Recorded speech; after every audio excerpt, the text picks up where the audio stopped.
안녕하십니까. 저는 40대 여성으로 최근에 겪은 일이 너무나도 무겁게 가슴에 남아 훌훌 털어내고 싶은 마음에 사연을 올리게 되었습니다. 혹시 이곳을 자주 찾으시는 분들 중에 저와 비슷한 일을 겪으신 분들이 있다면 저는 이런 방법으로 털어내게 되었다고 이야기를 하고 싶어서 말입니다. 공감이 가실지 모르겠지만 제가 살아온 아주 기가 막힌 이야기를 풀어보도록 하겠습니다. 모쪼록 제 이야기를 끝까지 들어주시고 저에게 따뜻한 말 한마디 공감 한번 해주신다면 더할 나위 없이 기쁠 것 같습니다. 청취자 여러분들께서는 어릴 때 부모님과 헤어져 지내보신 적이 있으실지 모르겠습니다. 저는 어릴 때 부모님 두 분 모두 돈을 벌어야 하는 상황이었는데 제가 너무 어린 나이였기에 저를 맡길 데가 없어서 아이가 없는 이모 집에 저를 맡겨두었습니다.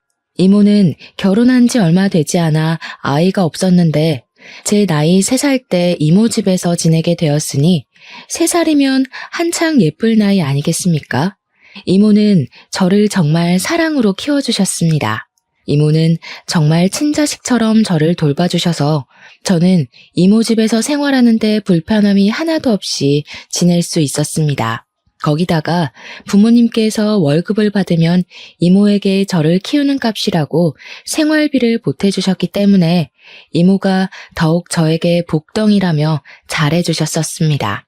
부모님께서는 제가 8살이 되면 집에 혼자 두어도 괜찮을 것 같다고 하시며 8살이 되면 꼭 같이 살 수 있게 데리러 오겠다고 약속을 해주셨습니다. 그게 제 나이 6살 때 한 약속이니까 저는 2년만 더 기다리면 부모님과 함께 살 수 있을 것이란 희망을 가지고 기다리게 되었습니다. 아무리 이모가 저에게 잘해주신다고 해도 친부모만큼은 아니지 않겠습니까? 이모는 서운해하시면서 부모 밑에서 자라는 게 좋지 하시며 저를 이해해 주셨습니다. 우리 이모는 제가 무서운 꿈을 꾸지 않도록 자기 전에 꼭 책을 읽어주시고 저를 끌어안고 사랑한다고 이야기를 해주셨습니다. 그러던 이모는 제 나이 7살 때 기적처럼 임신을 하게 되었습니다. 이모는 선천적으로 자궁이 약해서 임신이 어렵다는 이야기를 들었었는데 기적처럼 생긴 아이라며 정말 기뻐했고 이모부 또한 그런 이모를 공주처럼 받들었습니다. 저는 드디어 친척 동생이 생기게 되어서 참으로 기뻤습니다. 동생이 정말 가지고 싶었었는데 부모님께서는 동생을 낳을 형편이 되지 않아서 안 된다고 하셨었거든요. 친구들이 동생 자랑을 할 때마다 그렇게 배 아팠는데 저에게도 동생이 생긴다고 하니까 뛸 듯이 기뻤습니다. 제가 8살이 되기 직전 이모는 사촌 동생을 출산했고 저는 오는 것밖에 할 줄 모르는 아기를 보면서 정말 신기하고 작고 예뻐서 어쩔 줄 몰랐습니다. 그런데 8살이 되면 저를 데리러 오겠다고 하신 부모님께서 1년만 더 기다려줄 수 없겠냐는 말을 하셨습니다. 잘은 모르겠지만 이모와 부모님께서도 은근히 소리를 높이며 싸우셨던 것 같습니다. 저는 8살이 되기만 손꼽아 기다렸는데 1년을 더 기다려야 한다고 하니 주눅이 잔뜩 들었습니다. 하지만 더욱 저를 힘들게 했던 것은 오로지 저를 위해 하루를 살아왔던 우리 이모가 그때부터 저는 군 식구 취급을 하기 시작하셨다는 것입니다. 저는 당연히 사촌 동생이 갓난아기였기 때문에 손이 많이 가고 사촌 동생을 위해 하루를 보내야 한다는 것 또한 이해를 하고 있었지만 그래도 서러웠습니다. 저도 고작 8살밖에 안 된 어린아이인데 당연히 질투가 나고 서운한 마음이 들지 않겠습니까? 너무나도 잘해주던 이모가 갑자기 저에게 차가운 말투를 쓰고 제가 방을 하나 차지하고 있는 것도 마음에 들어하지 않고 저를 귀찮아하셨습니다. 저에게 이 방은 우리 아이가 써야 하는 방인데 하면서 계속해서 눈치를 주시니 저는 하루빨리 부모님의 품으로 돌아가고 싶다는 생각을 하게 되었습니다. 한 달에 한두 번 부모님께서 저를 보러 와주시긴 했지만 같이 사는 것과는 차원이 달랐으니까요. 제가 이모가 차가워졌다고 몇 번이나 이야기를 했지만 부모님께서는 미안해하시며 저에게 이해를 하라고 했습니다. 이모에게도 소중한 존재가 생긴 것이라고 하시면서요. 저는 꽂아놓은 보리자루 같은 신세가 되었지만 꿋꿋하게 부모님과 함께 집으로 돌아갈 날만 기다리면서 버티고 참았습니다. 부모님께서 약속하신 1년이 지나가고 9살이 된 어느 날, 제가 폐렴에 걸려서 하루 종일 집에서 앓게 되었고, 이모는 사촌 동생에게 옮기기라도 할까봐 부모님께 연락을 드린 것 같습니다. 저를 병원에 입원을 시키려 했던 것 같아요. 사촌 동생에게 병을 옮기지 않았으면 좋겠다는 마음이셨겠죠. 부모님께서는 급하게 연락을 받고 저를 데리러 오겠다고 이모 집으로 오시다가 그만 사고가 나게 되었고, 저는 끙끙 앓던 도중에 이모 손에 이끌려 장례식장을 가게 되었습니다. 졸지에 한날 한시에 부모님을 잃게 된 저는 고열로 장례식장에서 쓰러지게 되었고, 일주일간 입원을 한 뒤에 다시 이모 집으로 돌아오게 되었습니다.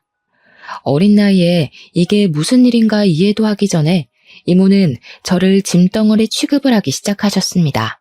그때마다 이모부는 이 어린아이가 뭘 알겠냐고 그렇게 상처를 주지 말라며 제 편을 들어주셨지만, 이모는 그런 이모부에게 매번 소리를 질렀습니다.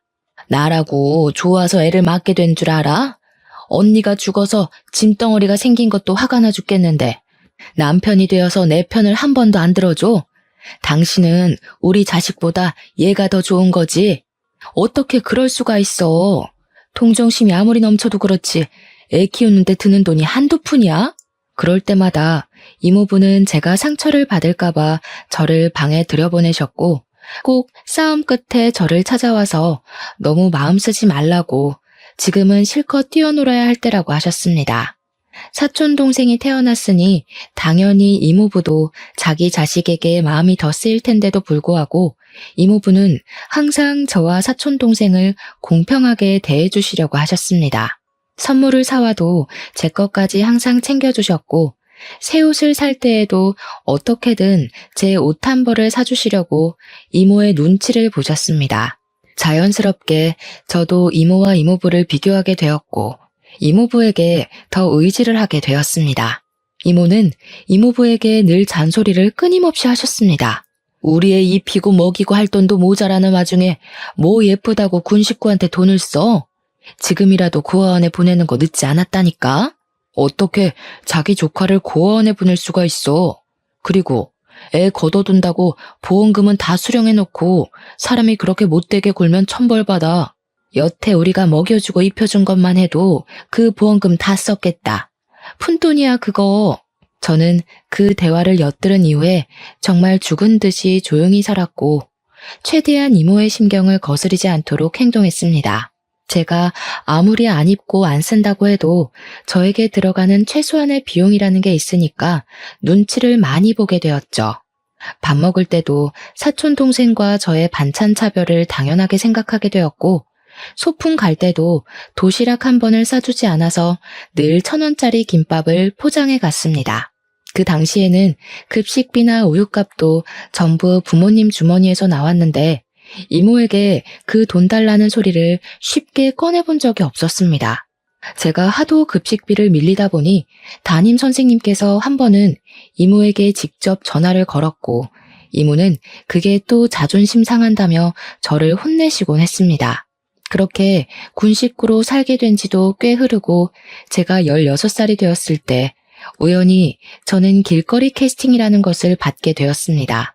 저는 연예인이 될 수 있는 건가 잠시 부푼 꿈을 가지게 되었는데, 명함을 받은 주소로 찾아가니 저에게 장황한 설명을 늘어놓으면서 트레이닝비를 내라고 하더라고요. 그러니까 연예인이 되려면 기본적으로 춤, 노래, 연기를 할 줄 알아야 하는데 아무것도 할 줄 모르니 배워야 한다면서 돈을 내놓으라고 하는 겁니다. 그 비용이 엄청나게 비싸서 저는 하고 싶은 마음이 간절했지만 돈이 없어서 할 수 없을 것 같다고 정중하게 거절을 하고 나왔습니다. 제가 며칠을 우울해하면서 의기소침해하고 있자 이모부께서 무슨 일이 있는 거냐고 물어보셨고, 저는 솔직하게 제가 받은 제안에 대해 이야기를 했습니다. 제 이야기를 들으시고는 이모는 그런 거 다 사기라고 하시면서 주제 파악을 하라고, 누가 너한테 연예인 하라고 하겠냐고 하시더라고요. 하지만 이모부는 하고 싶으면 트레이닝비를 주겠다고 저에게 진짜 하고 싶은 게 맞냐고 물어보셨습니다. 이모는 우리 애가 지금 초등학생이 된 마당에 그렇게 큰 돈을 쓰면 어떻게 하냐고 난리가 나셨죠. 저도 염치가 없어서 이모부에게 그렇게까지 하고 싶은 일은 아니라고 했는데 기획사라는 곳에서 계속해서 저에게 연락을 해왔습니다. 이런 신선한 마스크는 찾기 힘들다. 돈이 부담되면 보호자를 직접 만나서 설명하겠다. 연예인이 딱 어울리는 직업이다 하시면서요. 트레이닝비를 깎아주겠다고 300만 원만 내라고. 원래 6개월 트레이닝 비용이 700만 원인데 파격 할인해주는 거라며 저에게 하자고 하더라고요. 저는 아르바이트를 해서 그 돈을 마련해야겠다 하고 생각했는데 이모부께서 미래를 위해 투자하는 거라며 300만 원을 주셨습니다. 너무나도 신이 나서 바로 그 회사에 돈을 주었고 트레이닝을 받게 되었는데 한 달 만에 사기를 당했다는 것을 알게 되었습니다. 그곳은 연예기획사가 아닌 일종의 학원 같은 곳이었고 순진한 학생들을 꼬셔서 연예인을 시켜준다고 한 뒤 그냥 대충 연기 수업만 받게 하는 그런 곳이었던 거죠. 당연히 저는 이모에게 눈물 콧물 쏙 빠질 만큼 혼이 났고 이모부는 저를 토닥이면서 그런 게 전부 경험이 되는 거라고 위로를 해주셨습니다. 하지만 저는 그날 이후로 이모에게 대역죄인이 되었고 눈치를 보면서 사는 게 너무 힘들어서 집을 나가야겠다는 결심을 하게 되었습니다. 제가 17살이 되고 고등학교에 입학을 할 나이가 되자 저는 기숙사가 딸린 특성화 고등학교에 지원을 했고 합격을 하게 되었습니다. 말이 좋아 특성화 고등학교지 고등학교 졸업 후에 취직을 할 수 있는 상고 같은 곳이었습니다. 저는 집을 나오고 싶다는 마음이 너무나도 간절했고 대학을 갈 마음 또한 없었기에 졸업 후 바로 취업을 할 수 있는 그 학교가 제 동화줄처럼 느껴졌습니다. 이모부는 저에게 아직 나이가 어리기 때문에 기숙사에 들어가는 게 위험해 보인다고 반대를 하셨지만 이모의 눈치를 보는 것보단 훨씬 좋을 것 같다고 생각했습니다.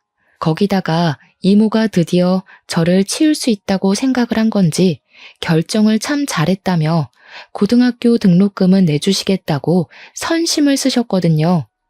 저는 결국 이모부의 반대에도 짐을 싸서 대전에 있는 기숙사 고등학교로 내려오게 되었습니다. 그리고 일부러 이모와 연락을 하지 않으려고 학교 생활에 엄청나게 집중하면서 지냈습니다. 이모부는 제가 걱정이 되었는지 간간히 연락이 오긴 했지만 기숙학교에는 저처럼 낙동강 오리알이 된 친구들이 많아서 그런지 친구들과 노는 재미에 이모부 연락을 자주 받지 않았습니다.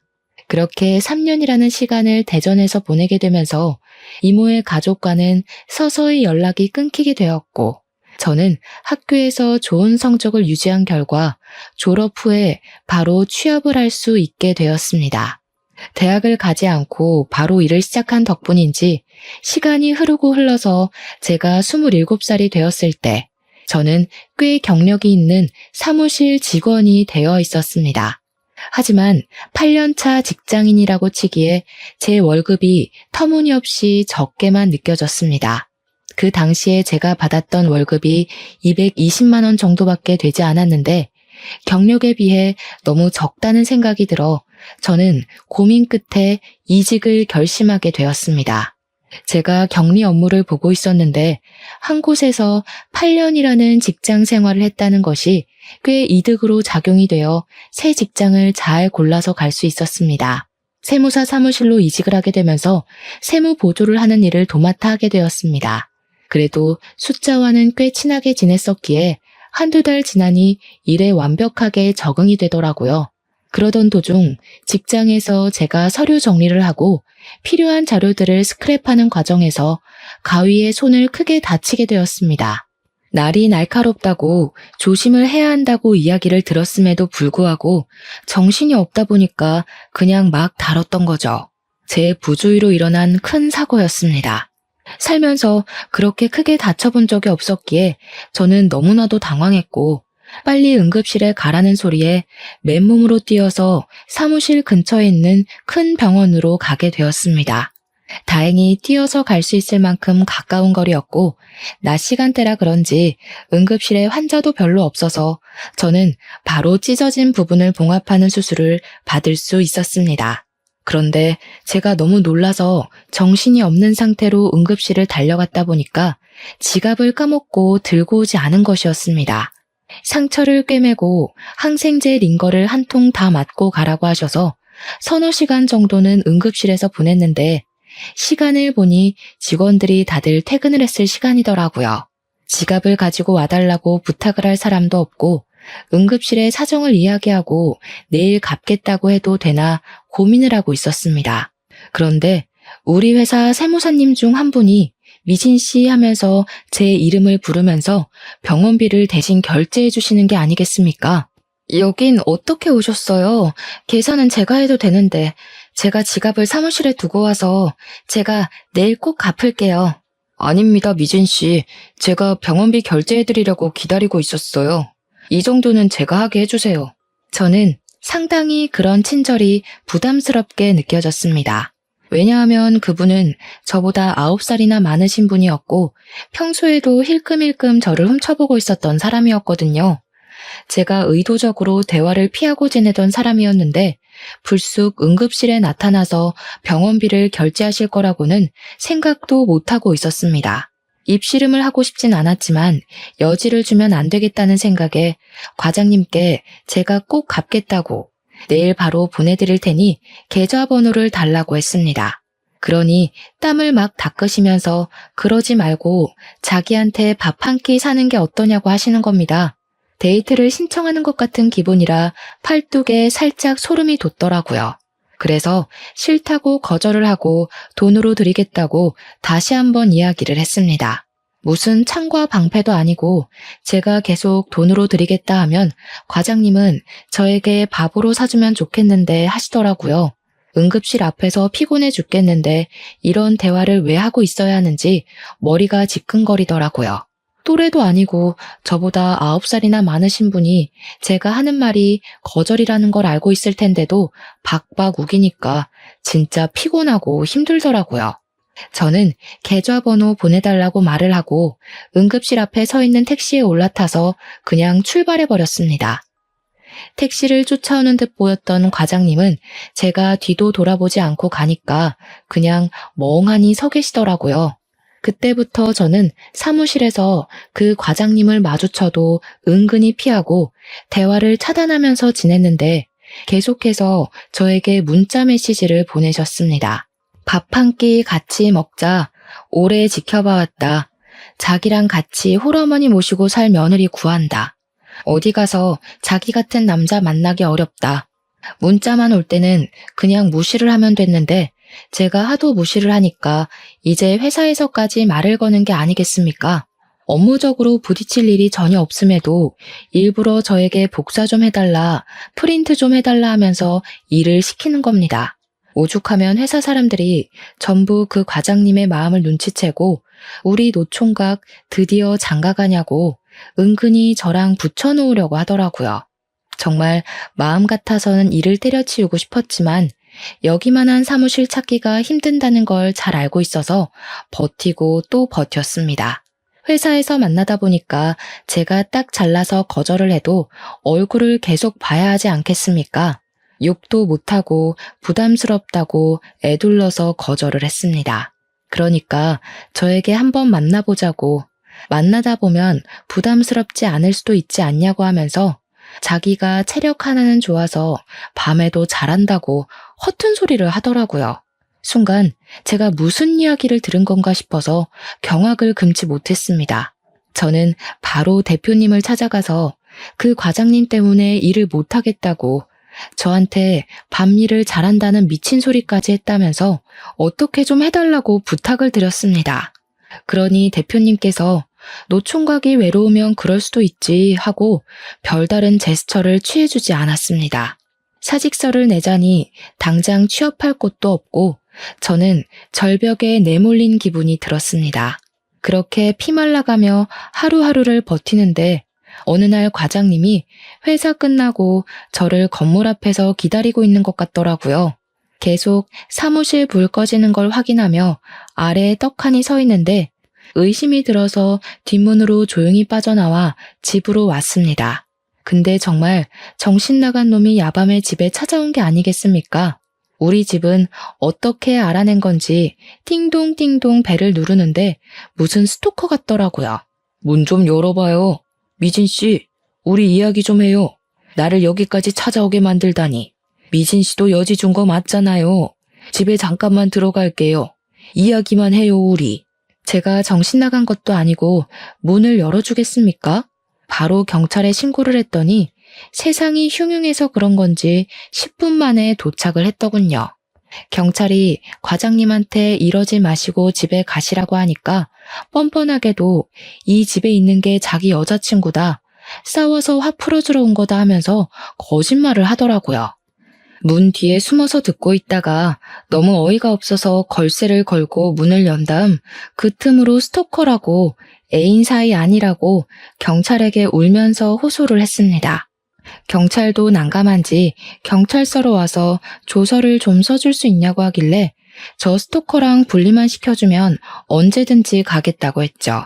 결국 과장님은 경찰에게 끌려나갔고 저는 다음날 회사에 연차를 내고 경찰서에 가서 조서를 쓰고 왔는데 출근을 하니 소문이 다 났더라고요. 대표님까지 저한테 혀를 차면서 뭘 이런 걸로 예민하게 신고를 하고 그러냐고 오죽 좋으면 저러겠냐고 하는 게 아니겠습니까? 너무 화가 나서 앞뒤 생각도 하지 않고 일 그만두겠다고 하고 직장 내 괴롭힘으로 신고를 했는데 대표가 저 모양 저 꼴인데 뭐 진전이나 있었겠습니까? 저는 결국 고용노동부에 신고를 넣었습니다. 저는 사직서를 냈으니 한순간에 백수가 됐고 직장을 구하기 위해 이리저리 원서도 넣고 발로 뛰기 시작했습니다.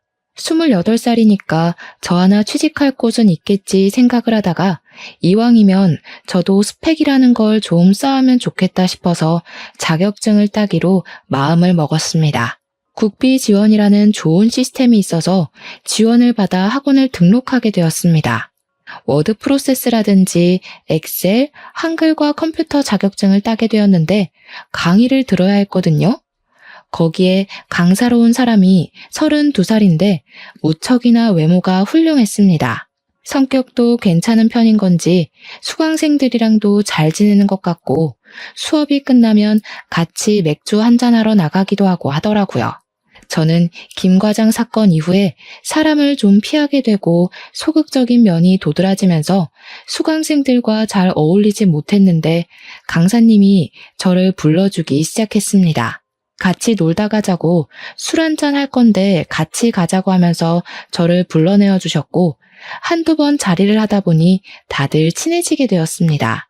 아무래도 기초만 잘 배우면 쉽게 딸 수 있는 자격증이라 그런지 자격증을 따고 취업 자리를 알아보고 있으니 강사님이 저에게 좋은 회사가 있다면서 추천을 해주시더라고요. 알고 보니 강사님의 지인분이 운영하는 회사인데 월급도 평균 급여 정도는 받을 수 있을 거라고 일도 쉽다고 한번 가보라고 하더라고요. 가구회사였는데 장부를 다루는 사무일을 보면 된다고 설명을 해주셨어요. 무엇보다 중요한 월급이 제가 원했던 금액과 비슷했고요. 저는 면접을 보고 사장님 마음에 들은 건지 바로 일을 시작하게 되었고 평화로운 시간이 다시 시작되었습니다. 그래도 강사님 덕분에 취직을 했으니 제가 밥을 한번 사겠다고 연락을 드렸는데 본인은 밥보다 술을 더 좋아한다고 술을 사달라고 하시더군요. 직장인의 스트레스 푸는 방법은 퇴근 후에 맥주 한 잔 아니겠습니까? 저는 강사님과 약속을 하고 술을 한 잔 하게 되었습니다. 한창 회사 이야기에 자격증 이야기를 나누다가 뜬금없이 저에게 남자친구가 있냐고 물어보시더라고요. 그래서 남자친구는 없다고 한동안 만날 생각도 없다 하면서 김 과장 이야기를 꺼내어 제가 당했던 일을 술술 털어놓게 되었습니다. 김 과장 덕에 남자 공포증이라도 생긴 것 같다고 이야기를 했더니 강사님이 엄청 진지하게 자기가 버팀목이 되어주면 안 되겠냐고 하더라고요. 사람으로 받은 상처는 사람으로 극복해야 하는 법이라며 자기랑 연애를 하면서 같이 노력해보자고 하는 겁니다. 강사라서 그런 건지 말도 너무 잘하고 홀린 듯이 저는 고개를 끄덕이게 되었고, 그날 이후로 저와 강사님은 연애라는 걸 하게 되었습니다. 저는 혼자 원룸에서 살고 있었는데 연애를 하다 보니까 정말 이상하게 헤어지는 게 너무너무 싫은 게 아니겠습니까? 남자친구에게 자꾸 우리 집에서 하루 자고 가 하다 보니까 자연스럽게 남자친구의 짐이 저희 집에 쌓이게 되고 반동거를 하게 되었습니다. 서로 같이 있는 시간이 늘어나고 버릇이나 취향 같은 걸 알게 되면서 더 깊은 사랑이 싹트게 되었습니다. 저는 남자친구에게 사실 우리 부모님이 돌아가신 이후에 이모네 집에서 자라게 되었는데 지금은 연락을 하지도 않고 연락처도 바뀌어서 모른다고 털어놓았습니다. 그런데 남자친구도 저랑 비슷한 상황 속에서 자라왔다는 것을 고백하는 게 아니겠습니까? 부모님이랑 인연을 끊고 지내게 되었다면서 혼자 살아온 지 시간이 꽤 흘렀다고, 그래서 저 같은 여자를 만나서 안식처를 얻고 싶었다고 이야기를 하더라고요. 그 말을 듣는데 마음이 뭔가 뭉클하고, 아, 이 사람이 내 인생의 반쪽이구나 하는 걸 느끼게 되었습니다. 그때 조금 더 제 인생에 대한 고민을 했어야 했는데 인생의 반쪽이라 느끼자마자 저희 둘은 혼인신고부터 하고 같이 살림을 차리기로 결정을 했습니다. 어차피 혼주석을 채울 사람도 없고 상견례도 필요가 없으니까 남자친구와 저와 둘이 같이 잘 살아보자 하는 마음으로 말입니다. 가락지 하나씩 나눠 끼고 결혼식도 없이 원룸에서 생활을 하게 되었는데 처음에는 헤어지지 않아도 되는 것이 참 좋았습니다. 그런데 금방 현실의 벽에 부딪히게 되었습니다. 원룸에서 둘이 살다 보니 서로의 사생활이 전혀 지켜지지 않았던 것입니다. 가끔은 혼자 있을 시간도 필요한데 말이죠. 그래서 제가 남편에게 물어보았습니다. 당신이 혼자 살던 집은 어떻게 했어? 나 만나기 전에 살던 집 말이야. 그 집 정리한 돈이랑 이 원룸 보증금 합쳐서 투룸으로 이사를 갈까? 나 원래 집 없어서 고시원에서 살고 있었는데 원룸도 넓고 나쁘지 않은데 왜? 당신 강사일 오래 하지 않았어? 왜 집도 없이 고시원에서 살았어? 젊었을 때 돈 모으는 것만큼 바보 같은 짓도 없다던데. 당연히 놀고 즐기느라 돈 못 모았지. 알고 보니 그동안 사람들 만나서 돈을 펑펑 쓰느라 모아둔 돈이 하나도 없었던 것이었습니다. 동거할 때까지만 해도 제 위주로 생활을 하던 남편은 혼인신고를 하고 같이 살기 시작한 이후부터 완전 제 멋대로 행동하기 시작했습니다. 원래 강사 일을 할 때에도 그렇게 술 먹고 노는 걸 좋아하지 않았겠습니까?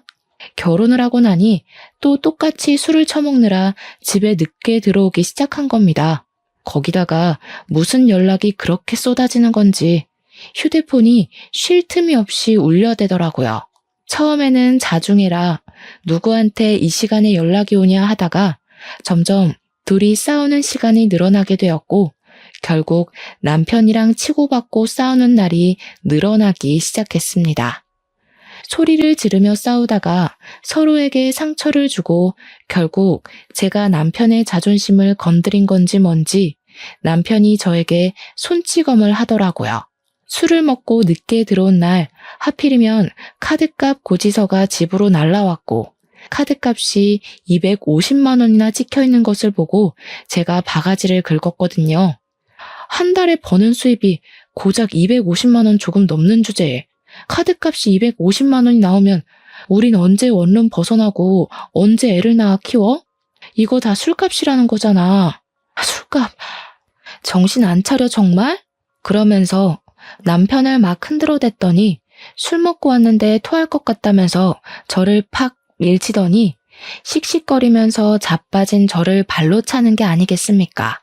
제가 어이가 없어서 남편을 멍한 눈으로 쳐다보니까 지도 실수했다고 생각을 한 건지 술 깨고 이야기를 하자면서 누워버리더라고요. 제가 주저앉아서 한참을 가만히 있다가 문득 제 처지가 너무 서글퍼서 눈물이 줄줄 나오더라고요. 다음날 퉁퉁 부은 눈으로 술이 깬 남편에게 이야기를 하는데 기억이 나지 않는다면서 모르쇠로 일관을 하더라고요. 제가 남편에게 나 발로 차고 때린 거 기억 안 나냐고 하니까 자기가 언제 그랬냐면서 생사람 잡는다고 화들짝 놀라는데 연기를 어쩜 그렇게 잘하는지. 그래도 저는 남편을 한번 믿어주기로 결심을 했는데 원래 처음이 어렵지 두 번째는 쉽지 않겠습니까? 그 뒤로 술을 마시고 들어와서 수가 틀리면 저를 발로 차더라고요. 나중에는 뺨까지 치는데 이건 아니다 싶었습니다. 이혼을 해야 하나 진지하게 고민을 하던 와중에 가지가지 하는 남편이 바람을 피운다는 사실까지 알게 됐습니다. 울리는 휴대폰이 짜증나서 끄려고 눌렀는데 오늘 좋았어, 내일 또 보자 하는 문자를 보게 된 것입니다.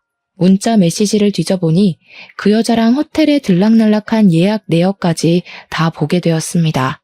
며칠을 고민하고 증거를 어떻게 모아야 하나 하는 와중에 모르는 번호로 연락을 받게 되었고 자기가 제 남편의 여자친구라고 말을 하더라고요.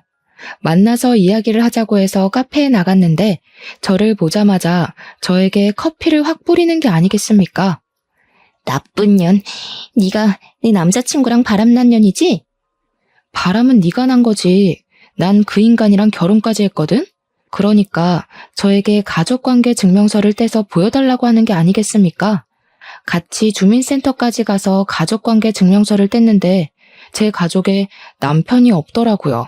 순간 눈을 비비고 이거 잘못된 것 같다고 하는데 내 연녀가 저에게 허언증이라더니 진짜네? 하는 게 아니겠습니까? 자기 남자친구에게 그만 들러붙고 꺼지라고 스토커로 신고하겠다고 하는데 저는 아무것도 믿을 수가 없어서 어지러웠습니다. 그날 혼란스러움을 가득 안고 집에서 남편을 기다렸다가 퇴근하고 온 남편에게 이야기를 하자고 하니 술을 또 먹고 들어왔더군요. 저에게 손을 올리면서 뭐? 하고 소리를 치는데 가족관계 증명서를 내밀었습니다. 남편이 쓱 보더니 갑자기 욕설을 내뱉더라고요. 왜 내 가족관계 증명서에 남편이 없어? 오늘 당신 여자친구라는 사람이 나를 찾아와서 스토커니 허언증이라니 떠들더라. 내가 당신이랑 헤어진 지 오래된 사이인데 정신병이 있어서 당신이랑 결혼했다고 착각하는 중이라고. 제정신 맞아? 내 집에 얹혀 살면서 내 돈으로 생활하는 주제에 뭐가 어쩌고 어째? 야, 말은 바로 해야지. 네가 나한테 용돈을 줬어, 카드를 줬어. 뭘 네 돈으로 생활을 해? 당신이 나한테 생활비를 한 푼도 안 주는데 그럼 수도세, 전기세, 밥, 반찬값 다 누구 돈에서 나오는 건데?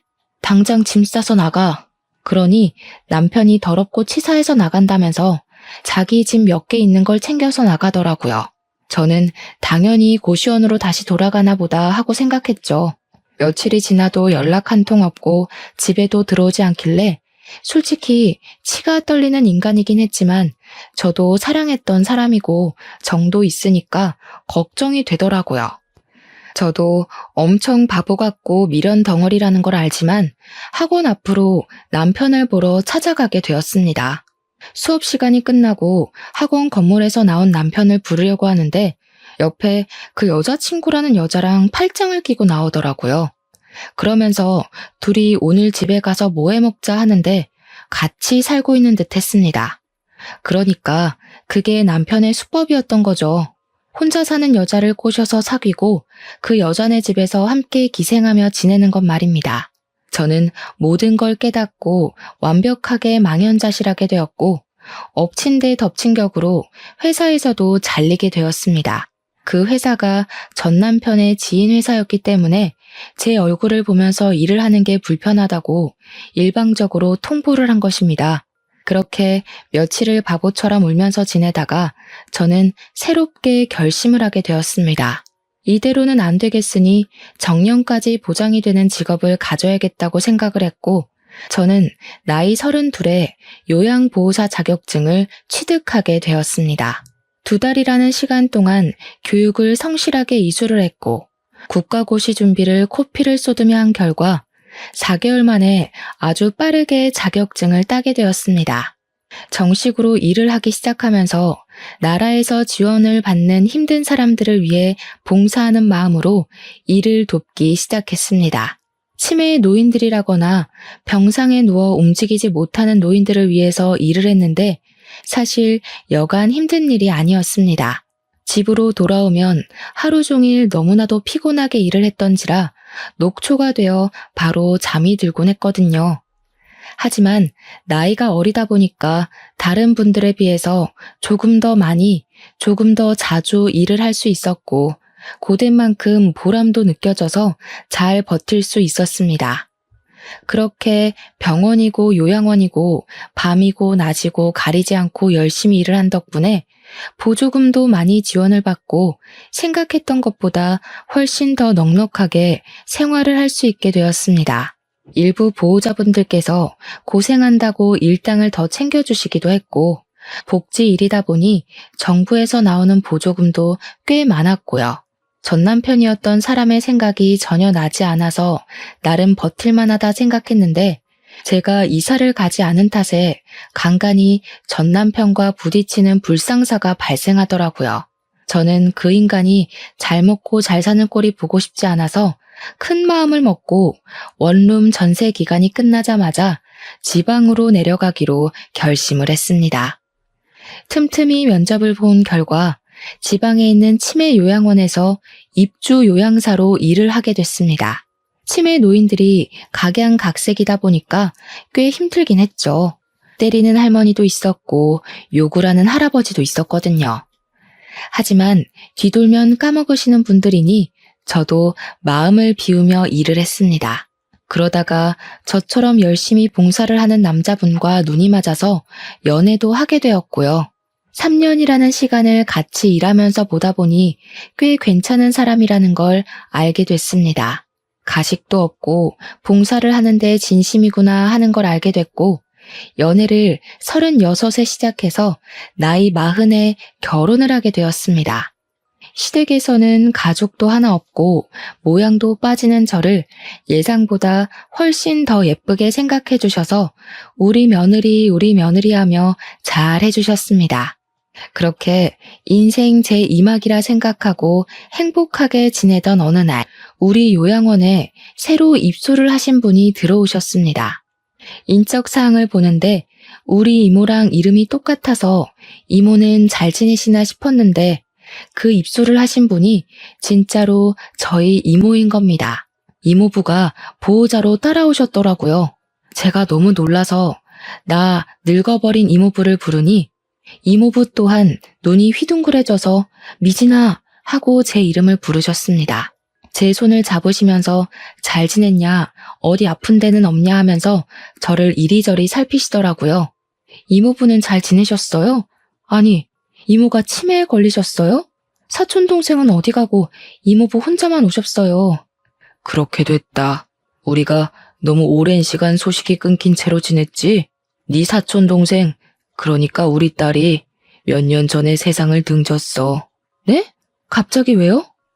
이모부의 이야기를 듣는데 저는 정말 깜짝 놀라고 말았습니다. 결혼을 일찍 한 사촌 동생은 2년 전에 남편의 나쁜 손버릇으로 이혼을 하게 되었는데 내내 전 남편이 스토킹을 하고 사촌 동생을 못 살게 굴었다고 하더군요. 피해 다니고 경찰에 신고도 했는데 본인 마음을 몰라주는 사촌 동생이 밉다면서 글쎄 사촌 동생을 피습했고 그 일로 목숨을 잃게 되었다는 겁니다. 그 현장을 이모가 직접 목격을 하게 되었고 그 충격으로 인해서 정신을 잃었는데 그 이후에 계속 깜빡깜빡하더니 이 나이에 치매를 앓게 되었다고 하셨습니다. 저는 너무 충격적이었죠. 이모에게 저 알아보시겠냐고 물어보니까 이모가 갑자기 눈을 동그랗게 뜨더니 엉엉 우시는 겁니다. 희진이, 우리 희진이. 저를 사촌동생으로 착각하셨는지 저를 끌어안고 엉엉 우시더라고요. 그 뒤로 제가 보이지 않으면 울면서 저를 찾았고 제가 옆에 있어야지만 이모가 밥을 먹고 활동도 하고 그러시더라고요. 병원 측에서도 저에게 전담으로 맡아주기를 원해서 제가 직접 옆에서 케어하며 간병을 했습니다. 건강도 잘 챙겨드리려고 노력을 하고 있었는데 치매라는 게 참 그렇잖아요. 이모는 사촌 동생이 죽었다는 그날이 계속 떠오르는 건지 괴로워하셨고 시름시름 앓기 시작하셨습니다. 치매니까 그 기억부터 잊었으면 참 좋았으련만 결국 이모는 당뇨의 합병증까지 찾아오게 되면서 요양원에서 지낸 지 2년 만에 돌아가셨습니다.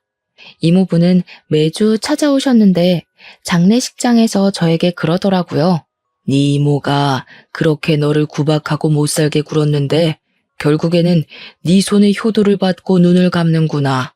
이모가 치매라서 과거 기억을 다 잊으셨으니 다행이죠 뭐. 이모부는 앞으로 어떻게 하실 거예요? 이모부는 저에게 본인의 여생은 어떻게든 잘 지낼 거라고 걱정하지 말라고 하시더라고요. 이모부의 동생분이 미국에서 자리를 잡고 계셨는데 사촌 동생이 사고를 당한 이후 미국에 가려고 재산을 처분하고 준비를 하던 와중에 이모가 치매가 온 거라고 하시더라고요.